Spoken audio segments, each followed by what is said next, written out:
భారత్ మాతాకి నేను మీ కంబాల శ్రీనివాసరావు, విశ్వ హిందూ ధర్మ పరిరక్షణ రామసేన అధ్యక్షుడిగా, అలాగే భారతీయ జనతా పార్టీ నాయకుడిగా మీకు అందరికీ సుపరిచితమే. ఈ రోజు నేను గోకవరం గ్రామంలో ఉన్నాను, జూనియర్ కాలేజీలో ఉన్నాను.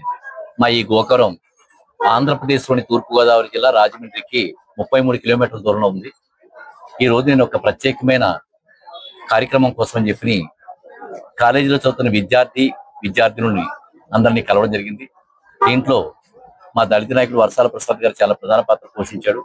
అంతేకాకుండా సుధాకర్ రెడ్డి గారు ప్రిన్సిపల్ గారు, అలాగే మన కెమిస్ట్రీ సార్ శ్రీనివాస్ గారు, వీరందరి సహకారంతో నేను విద్యార్థిని కలవడం జరిగింది.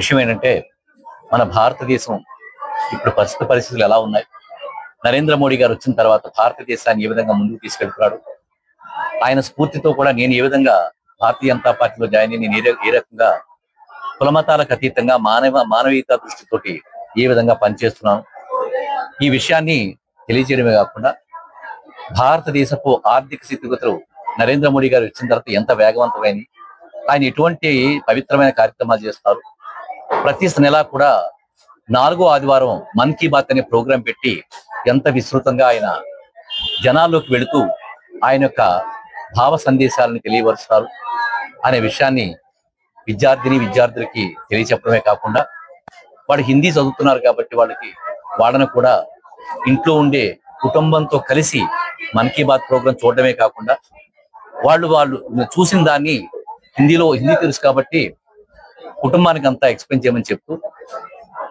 స్వదేశీ వస్తువులు నరేంద్ర మోడీ గారు ఘర్ ఘర్ కి స్వదేశీ, హర్ ఘర్ కి స్వదేశీ అని ఒక నినాదం ఏదైతే ఇచ్చారో, ఆ నినాదం యొక్క ప్రత్యేకతను విద్యార్థులకి ప్రత్యేకంగా చెప్పడం జరిగింది. మన భారతదేశంలో ఉత్పత్తులు విదేశస్తులు తయారు చేస్తున్నారు, అలాగే స్వదేశస్తులు తయారు చేస్తున్నారు. విదేశస్తులు తయారు చేసే ఉత్పత్తులు మనం ఉపయోగించడం వల్ల మన భారతదేశం యొక్క ఆదాయం ఇతర దేశాలకు తరలి వెళ్ళిపోతుంది. దీనివల్ల మన ఆర్థిక పట్టుదల తగ్గిపోతుంది. ఎంత వేగవంతంగా మనం వెళ్తున్నామో అందులోంచి కొంత వేగం తగ్గిపోవడానికి కారణం అవుతుంది.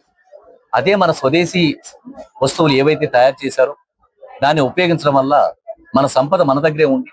ఆ సంపద తిరిగి ప్రజలకు ఉపయోగపడడానికి ఎన్నో పారిశ్రామిక ఉత్పత్తులు, ఇంకా పరిశ్రమలు పెట్టడానికి కానీ, అలా పరిశ్రమలు పెట్టిన వాళ్ళు తిరిగి మన ప్రజలకే ఉపయోగించడం కానీ ఆదాయం, ఇదంతా కూడా ఒక చాలా పవిత్రమైన కార్యక్రమంగా భావించి నరేంద్ర మోడీ గారి యొక్క సందేశాన్ని విద్యార్థులకు అందరికీ తెలియజేయండి. అంతేకాకుండా ఈరోజు సర్దార్ వల్లభాయ్ పటేల్ జయంతి సందర్భంగా సర్దార్ వల్లభాయ్ పటేల్ మన దేశానికి ఎటువంటి పరమోత్కృష్టమైన కార్యక్రమాలు నిర్వర్తిస్తూ ఆయన మన దేశాన్ని కాపాడుతున్నాడు. దేశంలో ఉండే రాష్ట్రాలన్నీ ఏకీకృతం చేయడంలో ఆయన ఉక్కు దృఢ సంకల్పం ఎలాంటిది, అందువల్ల ఆయన స్టీల్ మ్యాన్ అనే పేరు కూడా వచ్చింది. ఆయనకి గుజరాత్ లో ఆయనకి 3,000 కోట్లు పెట్టి నరేంద్ర మోడీ గారు విగ్రహ ప్రతిష్టాపన చేసిన కార్యక్రమం తెలియజెప్పడం, ఆయన భారతదేశాన్ని హైదరాబాద్ లాంటి దుర్మార్గమైన సంస్థానాలను భారతదేశంలో విలీనం ఆయన యొక్క గొప్పతనాన్ని, ఆయన రక్షణ శాఖ మంత్రిగా చేయడం కానీ, ఆయన మంత్రిగా చేస్తూ ఆయన ఎన్నో విభాగాల్లో ఆయన చేసిన సేవల గురించి మన వాళ్ళందరికీ కూడా మన విద్యార్థులకు తెలియజేస్తుంది. ఇంకా నమో యాప్ అనే నరేంద్ర మోడీ గారి యాప్ గురించి పిల్లలకు తెలియజేస్తూ, విద్యార్థులకు తెలియజేస్తూ, నమో యాప్ లో ఎన్ని విశేషాలు ఉన్నాయి, ఆ నరేంద్ర మోడీ గారి యొక్క సందేశం ప్రతినిత్యం ఆయన భారతదేశానికి చేస్తున్న సేవ, అంతర్జాతీయంగా మనం గడుస్తున్న కీర్తి ప్రతిష్టల గురించి ఆ నమో యాప్ లో ఏ విధంగా ఉంటాయి, ఇవన్నీ కూడా పిల్లలు తెలియజేయడమే కాకుండా, మన యొక్క ప్రిన్సిపల్ సుధాకర్ రెడ్డి గారు చాలా విషయాలు చెప్పారు.